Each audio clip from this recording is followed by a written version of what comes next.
SMEs, and especially to, if it's available, credit guarantee tools. Okay, thank you very much. I was expecting to be the last speaker, and I wanted to say I'm the last speaker, but no, I don't know what to say for the introduction.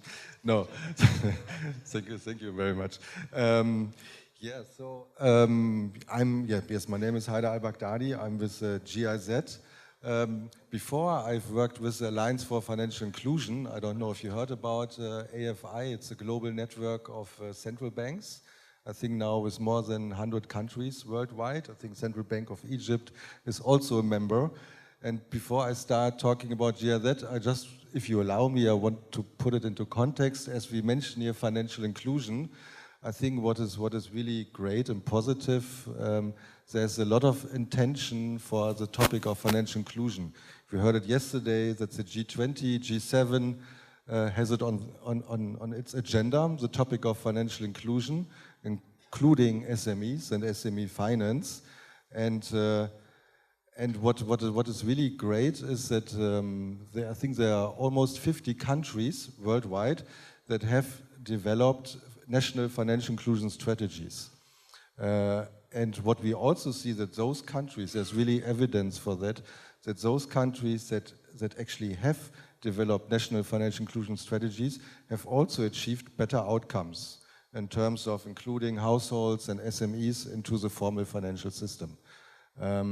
We also have, I would really say, financial inclusion miracles, like in East Africa in the first place, thanks to new technologies and the mobile, where countries like Tanzania and also Kenya, they managed within the short time span to really include a big number of people into the formal financial system, which is really amazing.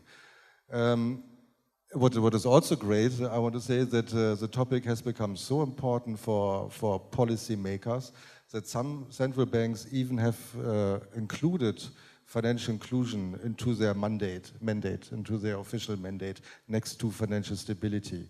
And I think this is all great news also for all the dear participants here. Coming from credit guarantee companies, there's a lot of attention from the policy making side, which really helps all of us to create an enabling environment. Looking here at the MENA region, I think we heard many times, we have the statistics also from the World Bank, Findex, and other surveys, that the MENA region, when it comes to access and usage of formal financial services, is in almost all categories actually the lowest for households and also for enterprises, SMEs. Be it like people having a bank account, using insurance, using payments, SMEs having access to loans or equity finance. So, but I would say there are actually many promising signs, and we also heard it here yesterday and today. Now I heard 7 countries here in the MENA region or in the Arab world where we have independent credit information bureaus. I think there are more and more countries in the Arab world that also allow for movable assets, and they're also establishing movable asset registries. What is also great, as I said, that 50 countries have developed national strategies. There are also 3 countries here in the MENA region, namely Palestine, who was the first. Palestine is really a policy champion, I would say. Jordan and Morocco, who also embark on national strategies for financial inclusion. And I think that Egypt is also organizing somehow for financial inclusion, and hopefully maybe one day also for a national strategy. Having all said that, GIZ, why I'm mentioning that? We as GIZ, we are German bilateral organization. We are mainly funded by our German Ministry on Development Cooperation. We provide technical assistance, only technical assistance. In terms of financial inclusion or financial systems development, as we call it, financial systems development worldwide, we have about 40 projects. Here in the MENA region, we have a regional program and some bilateral projects. On the regional level, we have a cooperation with the Arab Monetary Fund, as we also believe in peer-to-peer learning and knowledge sharing as this event, how important it is to really learn from each other. So we have a cooperation with the Arab Monetary Fund. We had a big event last year with all Arab central banks on financial inclusion and in SME finance policies. I think that was quite successful. At the national level, we support the Central Bank of Jordan and also the Central Bank of Palestine, PMA, to develop national financial inclusion strategies. We provide consultancy services. We support the facilitation, the networking. We do the same in Morocco and also here Egypt. We have also supported our partners, namely the central banks I just mentioned, in developing frameworks for microfinance, supervising and regulating microfinance sector. The same with insurance. But we do not only work on the policy level, we also work on the industry level. We have a cooperation with Sanabel, a regional microfinance network, to help supporting the capacity of MFIs and small financial institutions. Last but not least, there's a new project here in Egypt. This has just started on SME finance. For us, GIZ, it's somehow a unique project because we support non-bank financial institutions, non-bank financial services.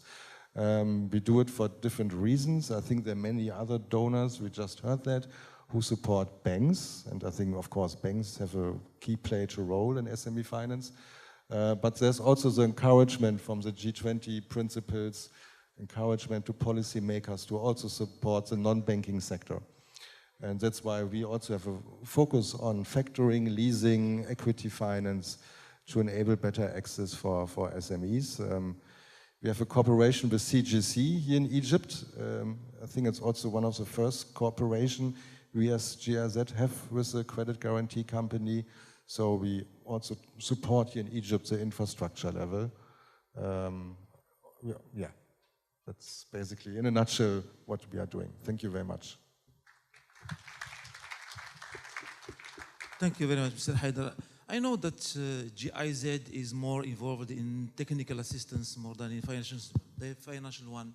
I know also that there is another German institution which is involved in financial institution, KfW. KfW. And I would like to ask you if there is cooperation between your institution and KfW to make bridge. For example, when you discover there is some needs when you make technical assistance, and you, for example, in credit guarantee scheme, and as we said, we need a lot of financial resources to consolidate this business. Cooperation between KfW and GIZ. Okay, thank you very much. First of all, is KfW here in the room? No. Yes, actually there's a division of labor between technical and financial assistance, as you said, but definitely we look for synergies. And I mean, we do not only work in financial sector development, we also work in the health sector and other sectors, where water and environmental sector, where we have a lot of cooperation between the KfW and GIZ. Here in Egypt, not yet, but KfW will also invest in the financial sector here in Egypt, and I'm pretty sure that in the future we will also cooperate. It's wanted from all sides, from our commissioner. It's wanted that we cooperate. We wanted, KfW wanted, and yes, definitely, yeah. Thank you very much.